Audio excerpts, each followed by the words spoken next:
he picked the wrong family, and not scared of a conflict, and we're not scared. We're not running. We're coming at him.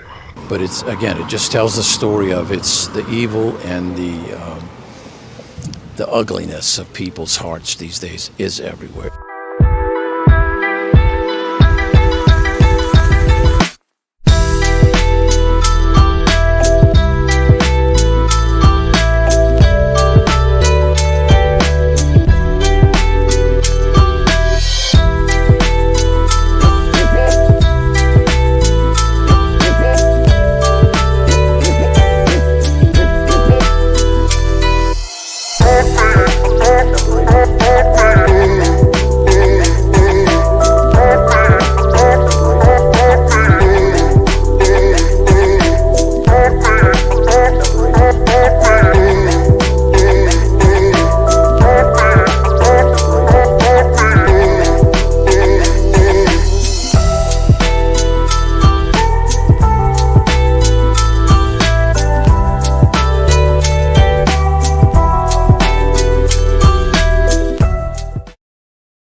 Hey guys, welcome to the think tank.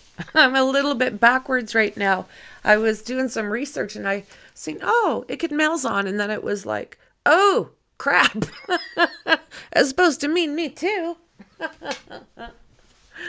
So how you doing, Mel, Tracy, Mexi? I think I seen Shauna at one point. Hello. So, are you guys looking forward to this as much as I am? I've got one place where I seem to be able to get it, and it's starting in about a little under 9 minutes if they're on time. So, what do you think's going to happen here? Yeah, that's the thing. John Ray is like, we got to talk about a couple of things. New charges, maybe. Yep, that'd be good. Good to see you guys. So, okay, I'm trying to catch up here a little bit. This case reminds me in a small way of the BTK case because this guy's house in the middle of what looked like a normal street, the house was very out of place. Absolutely. Yeah, absolutely. And you know what? His wife still bought groceries on food stamps, and he's a millionaire at least 8 times over. At least. 7 more minutes. La, la, la. Oh, more charges, please. I'm wondering if there's the 2 girls. You might remember better than me, Mexi, that the 2 girls, I think one part of them was found one place and the other part of them was found, I think it was Fire Island. Melissa. Oh my God, with this case, true. It's like, there's nothing. Have you noticed all these cases that we look at? There is, it's just a mess.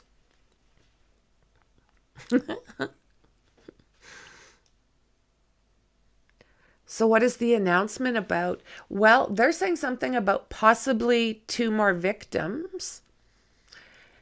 And let me see here. They're saying that he's linked to 2 more. Oh, and you guys, Jordan Vandersloot, bye-bye. Finally. Have you guys heard about that?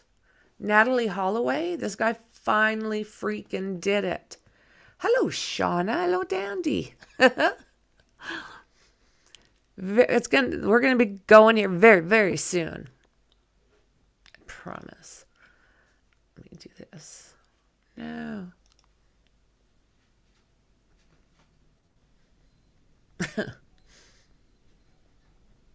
Oh, I'm anxious. I want to know what the heck's going on. because this is really unexpected. So how is he being linked? Is it those two, like Peaches, I think part of her, one spot and then another, and there was another one that the girls were found in one spot and then another. There was a couple of them. Okay, come on. I'm anxious. It's like, what? And I look and it's only been a minute. At least I'm not impatient. Well, we've been kind of sitting there, haven't we? Waiting for this case. Yeah. Definitely got to be more. This wasn't just the victims we know of. He's been off and on the radar for years. Absolutely. Yeah, absolutely. It'll be very interesting to see what all comes out, won't it? And this is basically, when is the next hearing? Is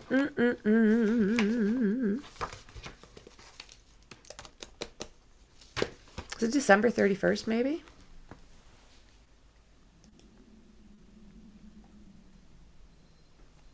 A true statement. Very true, very true.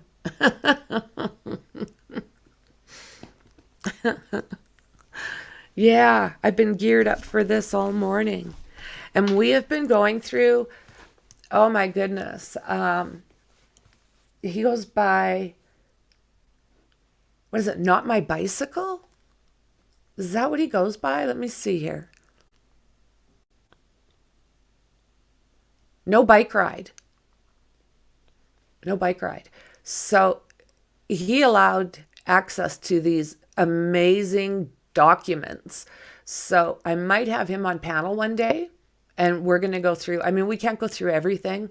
This, as far as, it's a spreadsheet of minute by minute from something like October 4th. And this is all on Susan Morphew. It's digital. It's, oh my God, he's got an odometer. It's an amazing amount. And then his Google Earth. Oh my word. So yeah, might be doing that somewhere in the near future. Yeah, right, Tracy. Been catching up with today's verdict of Natalie Holloway. It's been a long time coming, hey? Been a long time coming. These families that have to deal with this for year after year after year. 2 minutes and 45 seconds.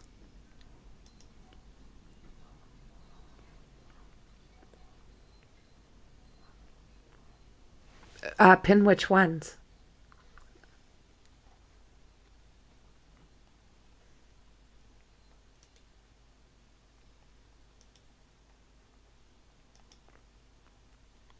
Okay, I did the one with the,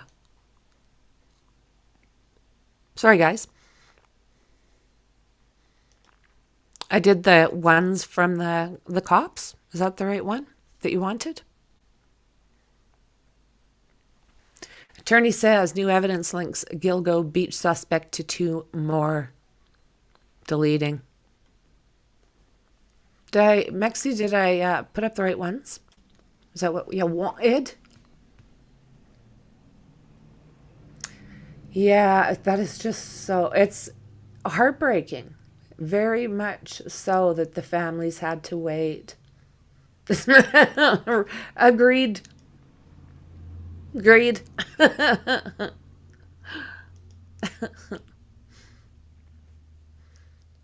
Okay, where are we at? Wrong. Let's go over here. 1 minute and 23 seconds.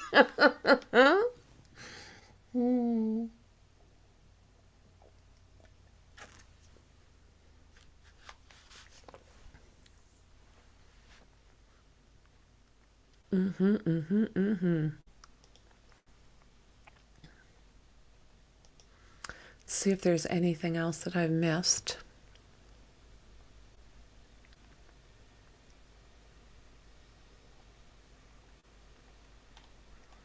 I'm looking, I'm looking. Everyone enjoying their Wednesday? Happy hump day.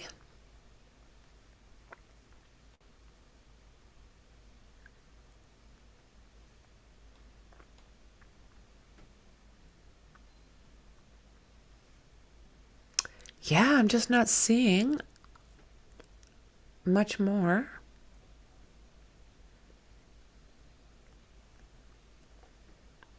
Than what I have. I'm very anxious to see what they have to say.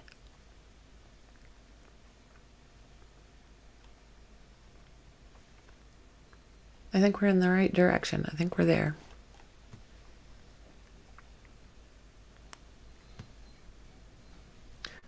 So,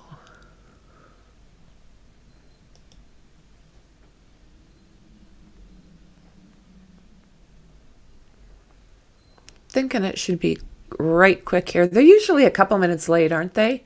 They always say that, okay, this is when it's going to be, and you end up. This is not the way it works out. So, I'm going to be really, really curious to find out if he has any type of alibi for all of this. Let's make sure we have everybody.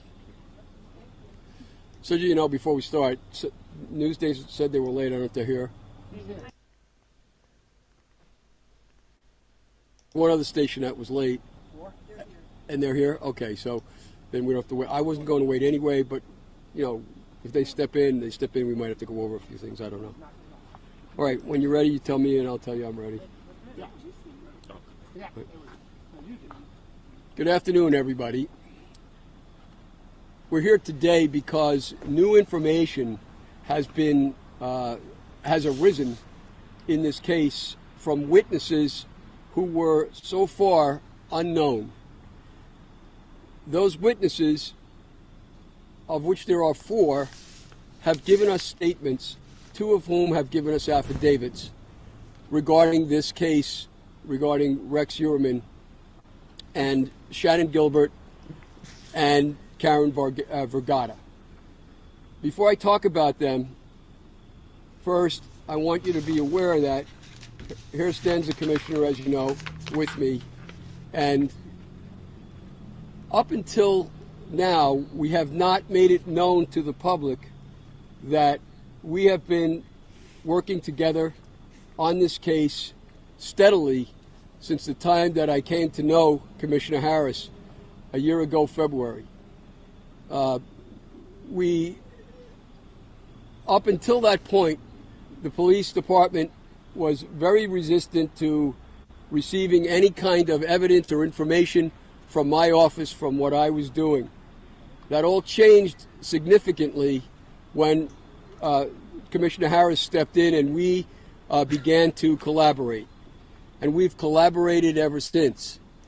That collaboration has had fruit.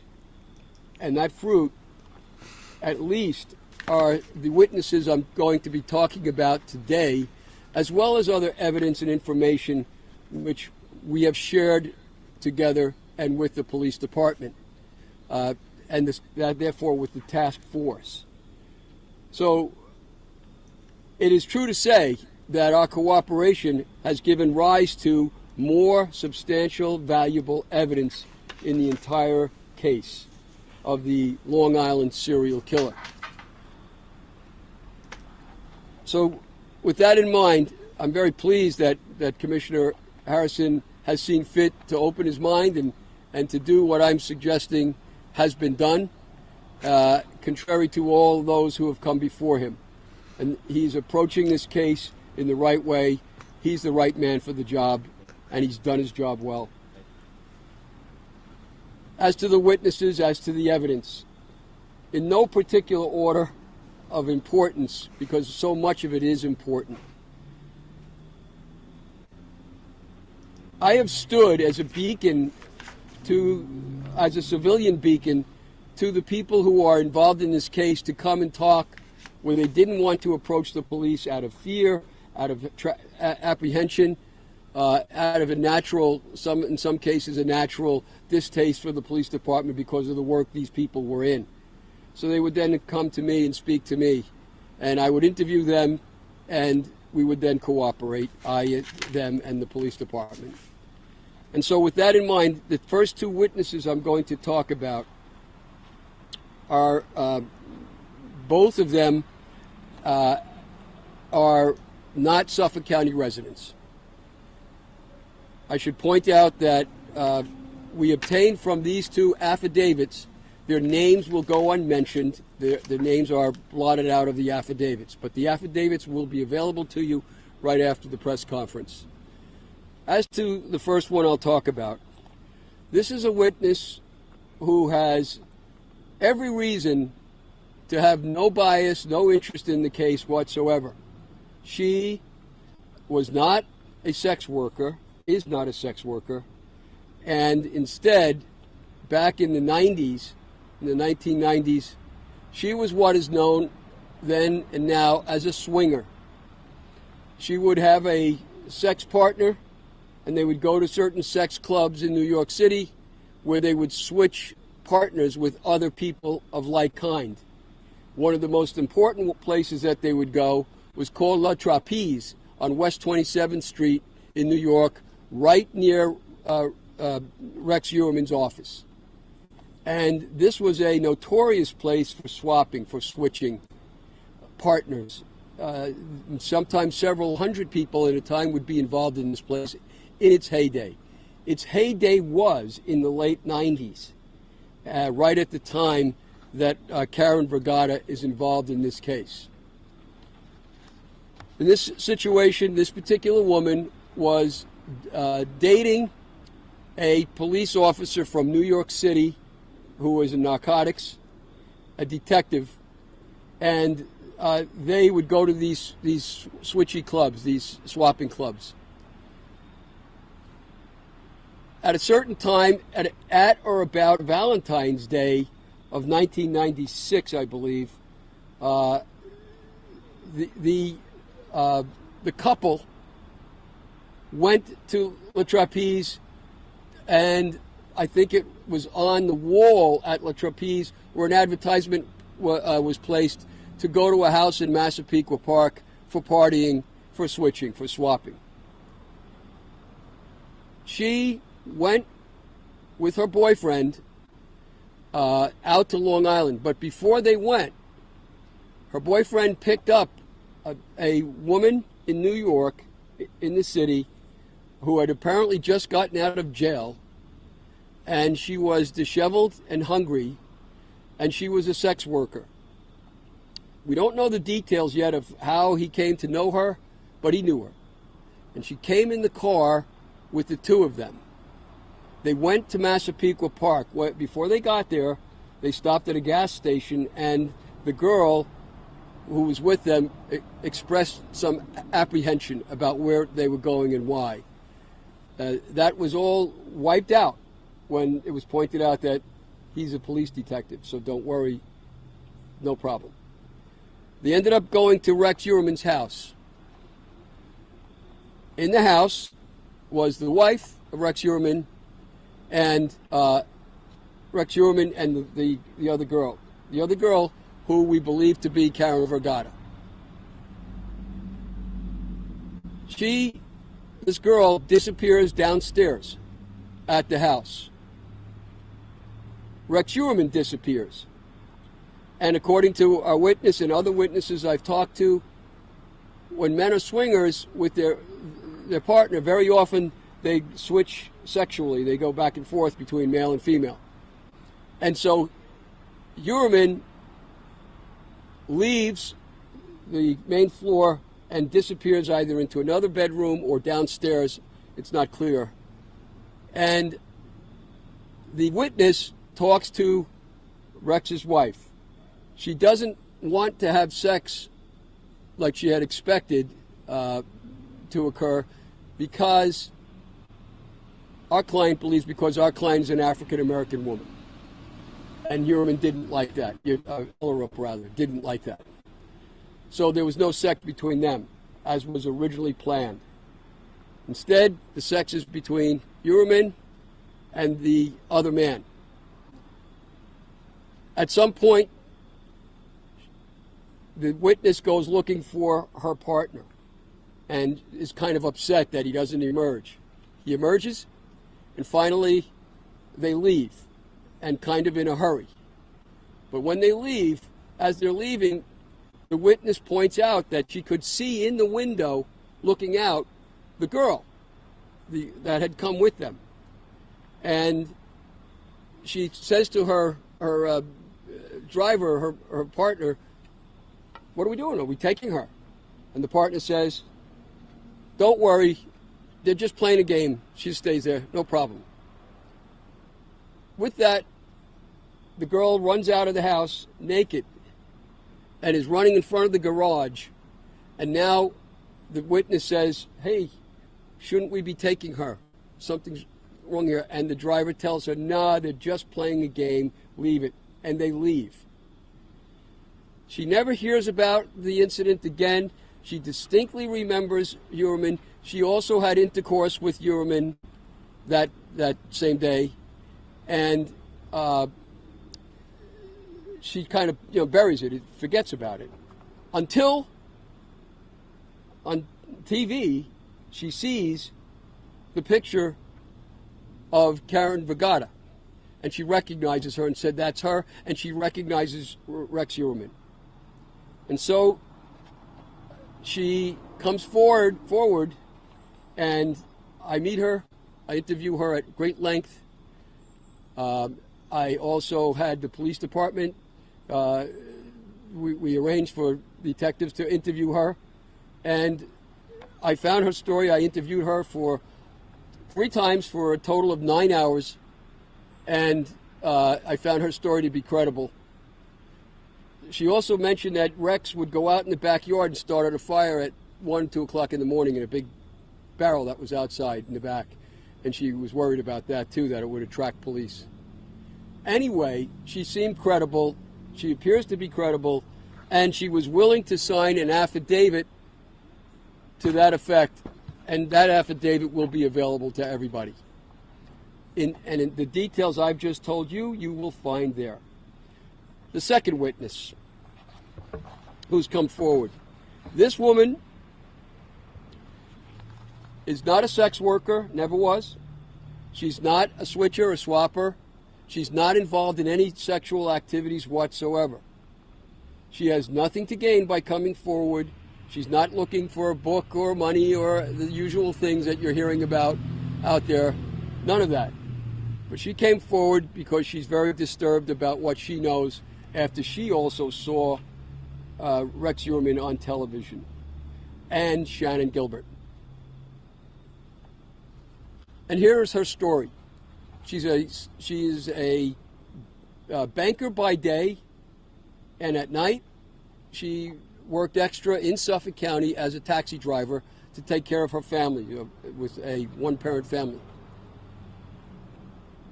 As a taxi driver, she is called from her dispatcher to go to the Sayville Motor Lodge on Sunrise Highway, that infamous place that the commissioner here busted a year ago, and for prostitution and other illegal activities. She's called to go to that place, and that there's a girl awaiting her who's locked in a bathroom and will come out if she flashes her lights and beeps the horn. And she goes there and does that several times. It doesn't work. But then suddenly a giant man who fits the description of Rex HEUERMANN comes out, and he's covering his face with his arms so he can't be seen, and he runs to a van or an SUV right nearby that's parked right there. She continues to flash her lights and beep her horn, and out comes a girl, crying, shaking, very upset, and gets in her car. There they talk for a while, and then eventually they drive to the Ronkonkoma, I believe, Ronkonkoma Railroad Station, so that this girl can go back in to New York City. This girl was a sex worker who was servicing the big man, and the man had seduced her into coming to Sayville by several times over the telephone, convincing her that he was just a nice man who was going to help and work with her to help her family, her mother, her sisters, and her boyfriend. Shannon has a mother, sisters, and a boyfriend at that time. She had her hair pulled back, and because she often wore wigs. This girl turns out to be Shannon Gilbert. Now, Shannon is lured into or shown an envelope by the man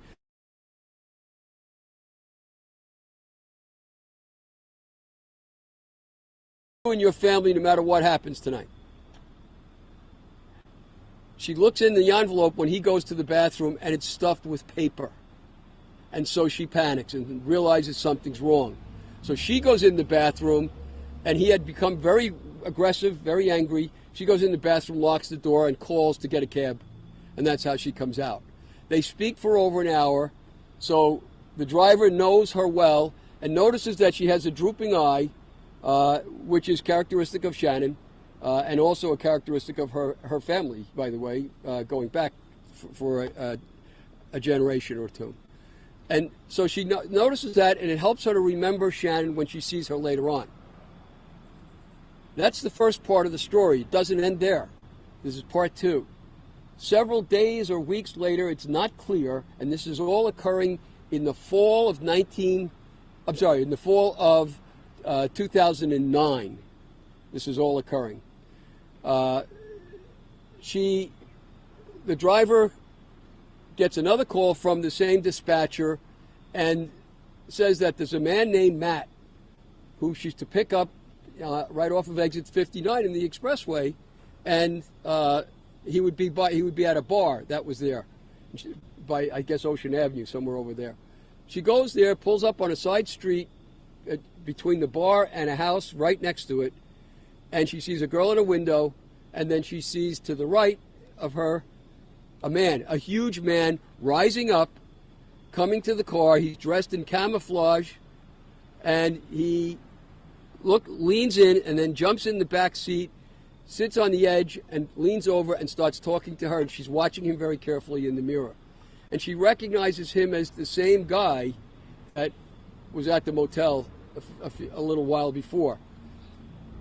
And she now knows him to be, she recognizes him from the media as Rex Heuermann. He says to her that he wants her to take him on a long trip into the woods. In other words, he changed the destination she had been told, which caused her immediately to become suspicious. And he was very upset, very angry, and he began to dispute with her when she said, "I'm not going on a long trip anywhere." And with that, he gets extremely angry and threatens to kill her and tells her, "I already want to kill you. Just give me a reason." And he had a gun, a handgun. She says, "I'm not going anywhere at this point," and she turns off the car and she says, "You can have the keys, you can have my money, whatever you want, just let me go. I'll let you have whatever you want." With that, her dispatcher is on the radio, and he says out loud, "We know, we see you, we hear you, we can tell who you are." And the man panics, gets out of the car. She's then able to drive away. She encounters a police car coming the other way. She believes that the police officer was called by a 911 caller on that issue. Could have been the girl who was in the house right next door from where she was. But comes the police, driving slowly with his lights off. She tells him the story, and the man had on a lanyard with a placard of some kind, as if he were a police officer. And she asked him, "Are you a cop?" And he said, "Yes." She said, "From where?" He said, "Brooklyn." With those facts in mind, she tells the police officer who's driving there's one of yours back there, and it looks like he's had a bad day. So you better go see what's what. Words to that effect. She later on hears from her dispatcher that this man, went into the woods and fired off his pistol twice. And she recognizes him very clearly to be Rex Heuermann when she sees him. So she's given us this affidavit as well. There's a pattern that's developing here of Rex Heuermann being somebody who tracks down people. He's the police commissioner. And Shannon Gilbert would therefore be no exception. Now, the third witness has not given a statement yet. The third witness contacted me from Oklahoma City, Oklahoma. And that witness clearly recalls being picked up. She was a street walker. She gets picked up by Rex Heuermann. He in Queens, and he drives, I think, near the big center there in Queens, and he drives her into a park in Flushing, where he makes her keep her head down at all times, commit oral sex, and then he has a pistol in his hand and tells her, "Get out of the car or I'm going to kill you. And don't do anything except what I tell you to do or I'm going to kill you." So she gets out of the car, and he tells her, before she does, he tells her, "I want you to pick up another person, another customer." She gets out of the car and immediately pulls up another SUV, and a man driving it, an African-American man, and the guy that picks her up is white, and she gets in the other guy's car, and the driver, Rex Heuermann, follows the car. They go. Finally get out of the car because she panics and pulls the wheel because she sees a cop car coming. So the cop sees them go jaggedy off the road, and the cop stops them. The cop then goes back, talks to Rex and the other driver, who gets out and walks back. The cop comes back and tells her, "Lady, if you want to make a complaint, you have to go to the precinct," and drives away. That's her story. She also has no reason. She refuses to come forward. She refuses to have herself identified. I know her name. I know her address. I've given it to the police. They're aware of it, and presumably they're investigating it. You see the pattern. There's a pattern of a guy who likes to play kind of sporting games with the sex workers, chases them, haunts them, hunts them. That's what we're looking at here, we believe, anyway. The fourth witness, and I'll finish on that, she comes from another state, and she's contacted me as well. I have very lengthy notes and recordings of what we discussed. She was a sex worker for many years, back in the time when all of these killings were occurring, and she serviced Rex Heuermann. She said that she would service Rex Heuermann over 20 times, and that he was a serial user of sex workers. He would sometimes have them come two at a time to his house, and his wife was home upstairs, and in one instance got very angry at one of the sex workers because the wife believed that the worker had stolen an iron for ironing clothes, and had it in the car with the driver. So the driver had to get out. Everybody had to search the car. There was no iron. But the wife knew about it and knew about, obviously, what was going on in order for that to happen. So she says that in her experience with Heuermann, he was never impolite. He was always nice. He was always funny. He treated her well, and there was no violence. But he certainly had contact with Rex constantly for a period of several years. That's as much as I'm able to tell you. There's plenty of other new evidence, which I think it will take too long at this press conference to discuss. There's plenty of new other evidence that's similar in kind and consistent with the kinds of things that I've just described to you.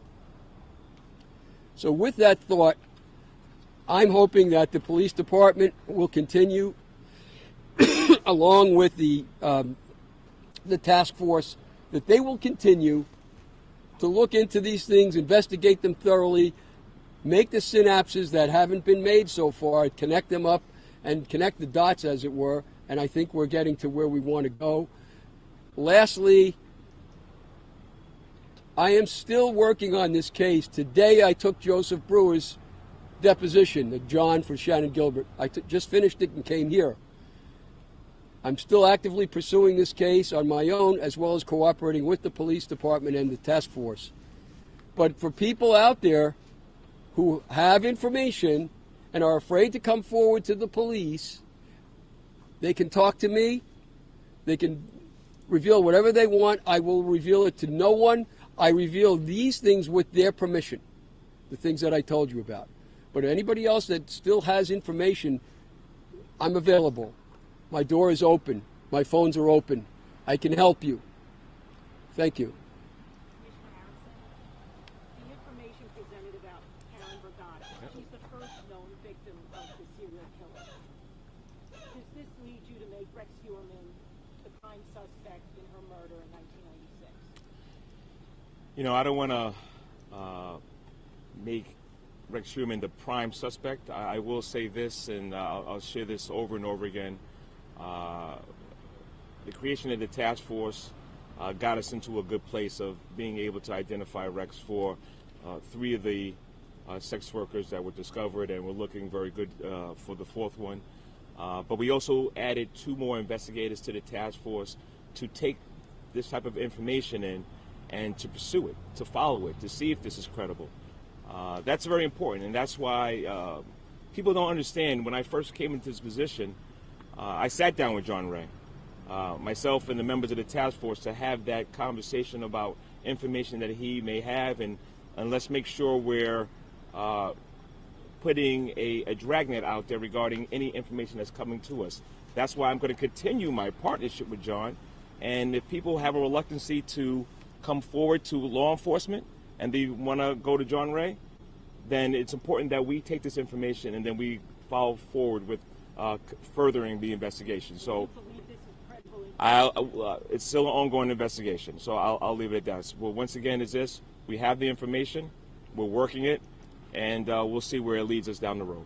And you're saying to us earlier that you're going to leave no stone unturned, and the fact that there possibly were affidavits that you can use to possibly find future victims. Absolutely, and that's a very good question, and that's why I stand here today with John Ray. You know, if people don't want to use our Crime Stoppers hotline, and they feel a lot more comfortable going to John Ray or anybody else, you know, I want to make sure that people understand that we have a job here as law enforcement, as the Suffolk County Police Department, to make sure we investigate every single complaint or interest in this case. Make sure that we look under every single stone to see if there is any connection to Rex Heuermann, or if there is a connection to somebody else that may be involved with the bodies that were discovered on Ocean Parkway. Commissioner, have you heard about or known about the affidavits before today? What's the time frame? So we could go about a month and a half, depending on 2 months, depending on each one. For one of the affidavits, I was actually sat down with the person myself. That just shows you my vested interest in it. You know, listen, this is something that's very important to me. I'm going to continue to grind to make sure anybody that had an interaction with our defendant, Rex Heuermann, is held accountable in this case. Which witness did you sit down with? Number 1 or number 2? The delivery cab driver. The taxi cab driver, yeah. That's the one with Shannon Gilbert. That's the one with Shannon Gilbert, yes ma'am. Thank you. Yeah. Anybody else? What year was that? 2007 or 9? 2009. The taxi driver is 2009, the fall of 2009, and she is not absolutely certain of the time frame, but that's where it approximates. And that's where, Mary, that's where we're going to make sure we're doing our job and trying to nail down time frames, look at radio runs and other things that can help us kind of pinpoint if there is any credibility to these complaints that came forward. And the commissioner did send 2 detectives to interview the other witness with me, which we did already and at length. John, or did any of these witnesses explain why they didn't come forward for now? Yes. Was it immediately when they saw Rex Heuermann? Yeah, it was certainly a question we had to ask. You know, we have to ask many questions to test credibility. And I'm not saying that people would necessarily lie, although they might, but that they don't remember or they mix up facts with other situations. We had to test all of those things. And so we had to test that too. And in the one case with the witness with the swapping, it bothered her that they left behind this girl, but she had no other reason to think anything of it until she saw this. She actually broke down. She couldn't believe it when she saw the picture and knew that girl. And that happened there. With the taxi driver, the taxi driver did report it. The taxi driver, back when this originally happened, she talked to her, her cousin was a cop. She spoke to her family. She spoke to other taxi drivers. She told a lot of people about it. And then she did contact Crime Stoppers and report it and actually talked to them twice, but nobody called her back. So that's long before the commissioner was involved. So she did come forward and she said, well, you know, when it got reactivated, the issue, then she called me. Okay. Did you find the witness too credible, the person you sat with, Commissioner? So, you know, the way John explained it, and you got to just kind of take this into context, she doesn't have a stake in the game. She's a cab driver at night, had a profession during the day. You know, she's not necessarily from this neighborhood. So, you know, little things like that kind of piqued my interest. And once again, is this, you know, why did she come forward, and her role and story and everything? It's something that we need to take a closer look at, and we need to make sure we're investigating it. And that's why the task force will stay in place. That's why we added more manpower to it. We're going to continue to work with our law enforcement partners and see if there's any nexus to our defendant, Rex Heuermann, or once again, like I said before, if there happens to be another subject out there, we'll look at them as well and see if we can hold them accountable. And it was reported that you guys were honing in on Valerie Mack and Karen Vergata. In this case, does this add Shannon Gilbert to the list of those two women that you're intensely looking at, you know, their personal lives and whereabouts? Well, it's all the bodies that were discovered. Let's not rule out Peaches, the Tyler, the Asian male. You know, those were the names that I shared with Tony, but it doesn't mean that we're not continuing to look at all the bodies that were discovered there. But the ones right now that John has, when it comes to Ms. Vergata and when it comes to Ms. Gilbert, are the ones that we're going to take a closer look at and see if they're connected to our defendant. Any update on the fourth victim, Megan? Yeah, so I know our district attorney should be doing an announcement real soon, and he'll keep you advised regarding if there's a nexus to the DNA that was recovered, and if there is a match.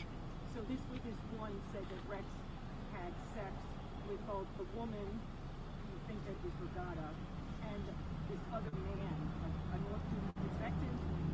So knowing that indicates he's probably potentially bisexual. Does that make him more of a leading suspect in an Asian male? Listen, anything is possible, but once again, this is something that we need to investigate, and I'm sure everybody can understand. There's a judicial process still going on. There's ongoing investigation. Now that this information has been provided to us, I can only share but so much. But I will reassure everybody here, we are not done with this investigation. I want to make sure that that's very clear. John, can I ask you, is James Burke involved in any of this? Well, I can't say he is, and I can't say he's not. He certainly reactivated interest in himself by what he did up on Bald Hill, which, by the way, you probably know that it's a notorious place for men picking up other men. I've represented several clients from that hill for that very same thing, and Burke was a street smart cop. He's even noted in his disciplinary record for being extremely streetwise. He would have known what goes on up on that hill, but he also would have known the risk he was taking, and he took it anyway. Burke, the risk taker, emerges, first of all, and second of all, Burke, who is interested in men, emerges, which is very much consistent with what I had said for years, that he was cross-dressing when he was with some of my clients, including Loretta Rickenbacker, and that he had that other interest. Do those other interests matter? Sure they do. If you're going to look at the old police department and see why did Burke get to where he went so easily? Could it be that there's more sexual improprieties on higher levels than we originally thought? It's something that should be looked into. We don't know. Okay, thank you, everybody. Thank you. Clarification on the second witness, the cab driver. Are you saying that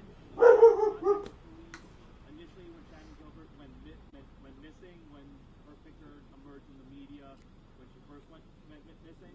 No. Did she only contact you after seeing Rex Heuermann and Shannon Gilbert's face on TV? Yes, she contacted me after she saw Rex Heuermann on TV and Shannon Gilbert.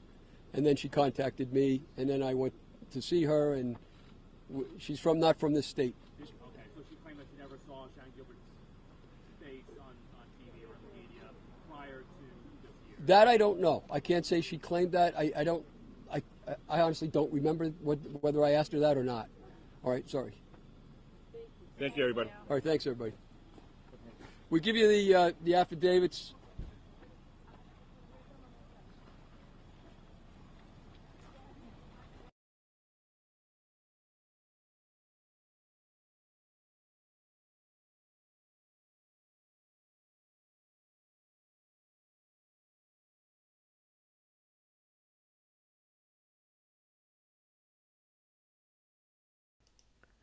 Unreal, guys. Unreal. Couple little bombs dropped there, hey? I'm going to re-listen to that, actually, because that's insane. That's insane. So, before we jump off, does anybody want to listen to Shannon Gilbert's 911 call? Now that we've got this?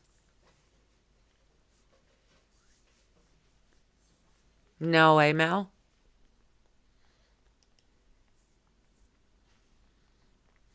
Burke's like sus AF, eh?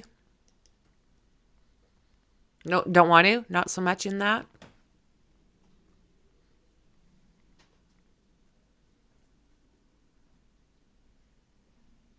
So much in that.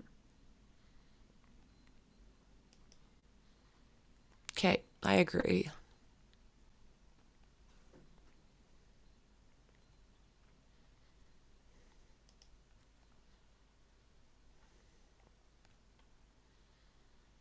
Give me 2 seconds here. I got YouTube channels all over the place right now.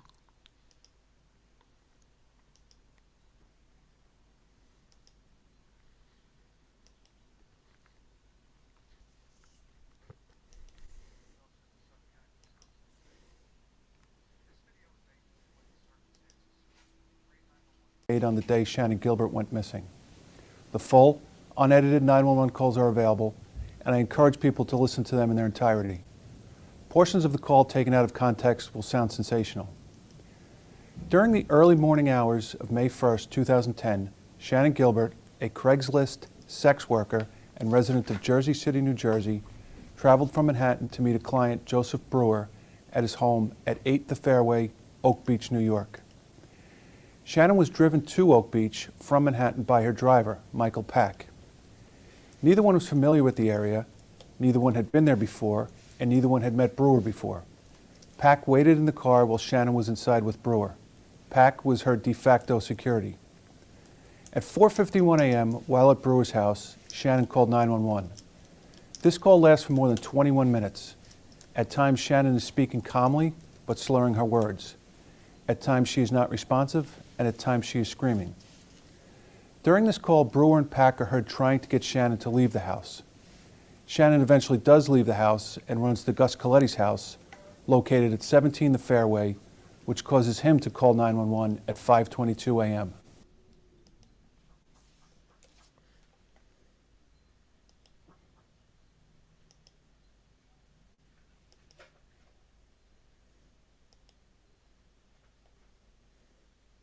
State Police, Trooper Fry.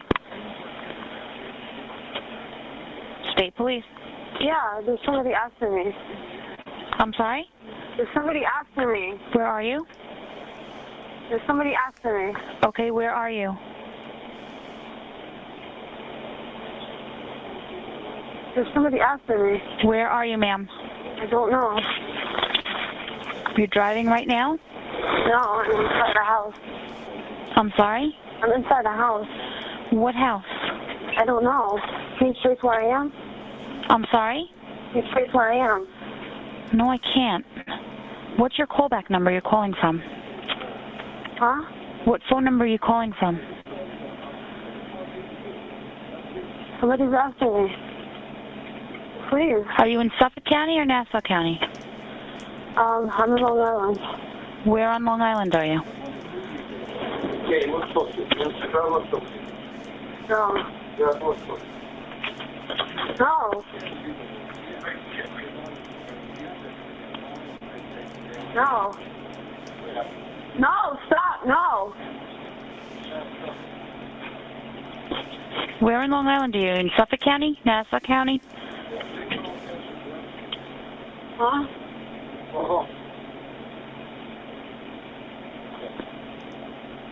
Why?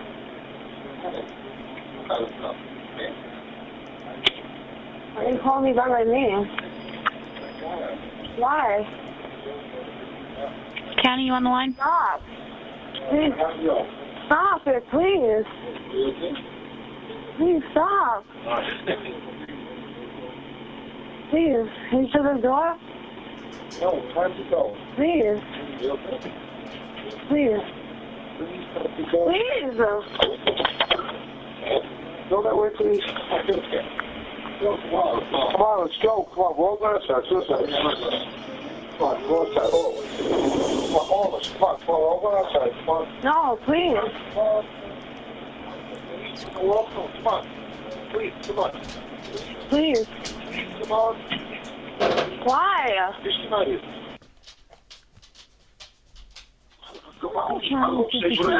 I'll go upstairs. You leave. I'm going to go upstairs. I'm going to go upstairs. You leave. I'm going to go upstairs. Okay? You leave. Please. Please. Take care. All right, hold.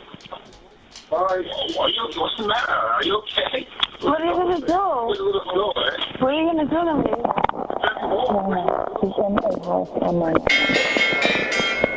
Why? Huh? Well, I don't know. But it was transferred to me. Why? Are you going to tell me? I think it's Suffolk County on the left for the person. Suffolk County on the Why are you going to... Call Suffolk County on the left. You freaking down. Come on. I'm in the middle of nowhere? Let's go back to Manhattan. All right? We're in Long Island. We're out near the water. Please, stop. Me, Mike. Brother, come on. No, stop it, please. Hello? Please. Hello? Please. What's the matter? What happened? Hello? Please, get me out of here, Lee.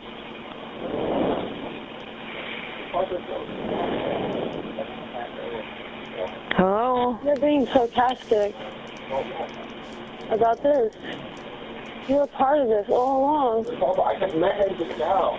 Shannon then ran from Brewer's house at 8 the Fairway to Gus Coletti's house at 17 the Fairway, a distance of 0.2 of a mile. Shannon.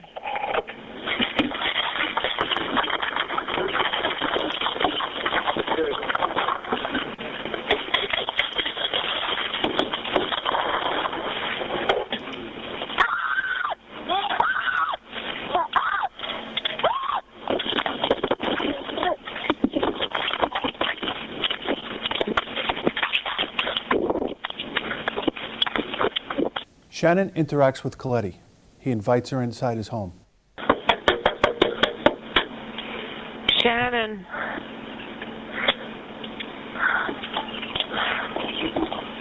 What's the matter?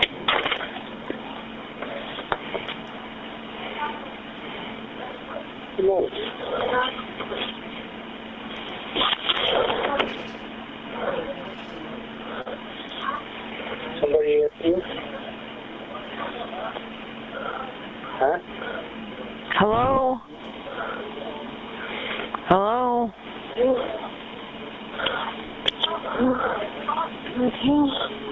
Are you alright? Don't get yourself hurt. Where are you going?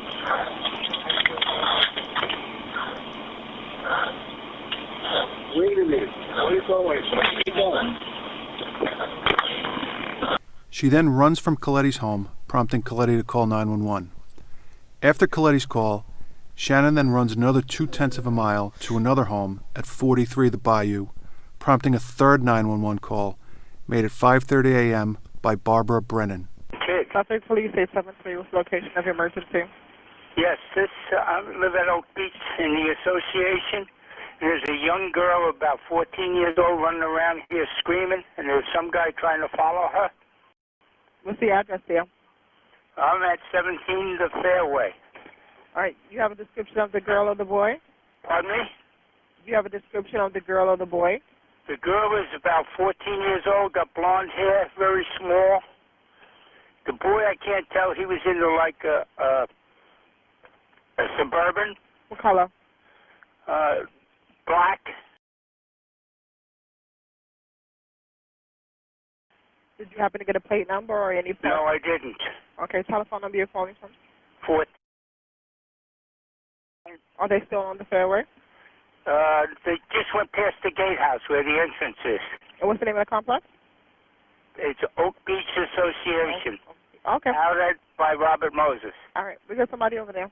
I'll be watching. Oh, okay. Bye.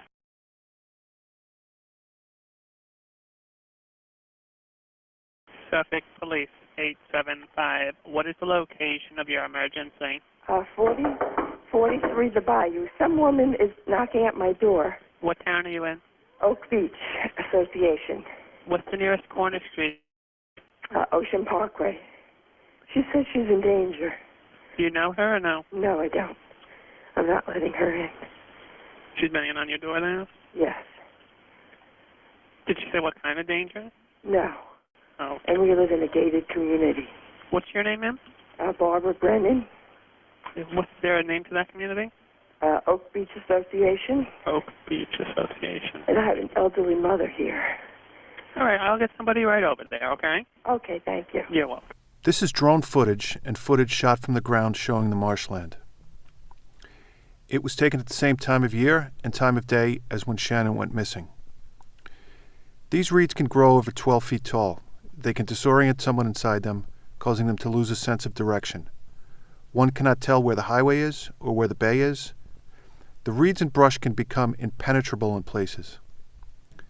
There's a trench running east and west through the marshland. This was created to allow mosquito control. It is believed that Shannon followed this trench.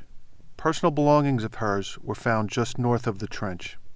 Shannon's remains were found north of the trench, about 158 feet south of Ocean Parkway, approximately 3/4 of a mile from where she was last seen. There has been information received during the course of this investigation that other people might be involved in this incident. They have all been investigated, and there is no reason to believe at this time that anyone else is involved in this tragic series of events. The police responded to Coletti and Brennan's 911 calls. Pack, Brewer, and Shannon were all gone. Gus Coletti provided a description of Pack's car, which was also gone. This created the possibility that Shannon had been driven out of the area, which caused a delay in the initial search for her. The police department has thoroughly investigated this case for more than a decade. The official cause of Shannon's death is undetermined.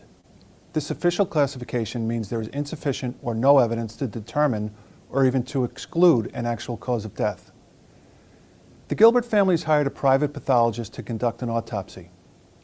His determination is there is insufficient information to determine a definite cause of death, but the autopsy findings are consistent with homicidal strangulation. That pathologist's report will be made available. This case, including the 911 call, and all of the other cases commonly referred to as Gilgo, in their entirety, were made available to the Behavioral Analysis Unit, or BAU, of the FBI. As part of BAU's review of the case, they retained the services of a psychiatrist to review Shannon's words and actions on the 911 tape, and also to review the facts of the case. BAU's opinion, based on their review of Shannon's case, the scene, the 911 calls, and a psychiatrist review, is that Shannon Gilbert's death is not consistent with Shannon being the victim of violence or of a violent offender. Significant differences between Shannon's death and the circumstances surrounding the other victims' deaths were also highlighted by BAU. The Suffolk County Police Department is open to evaluate any evidence to be able to help us and all involved determine a definite cause of death.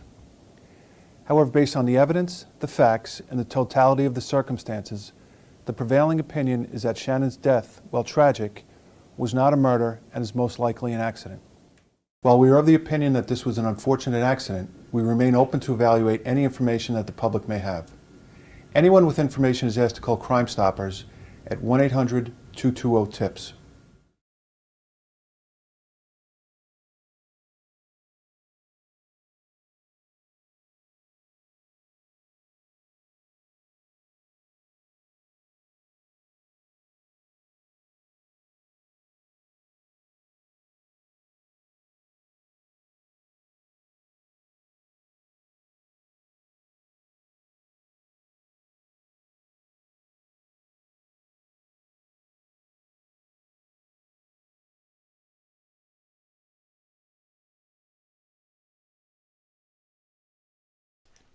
No, no, no, no.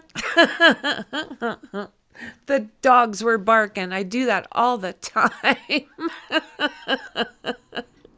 Thank you, James and Mixie and Tracy. Mel.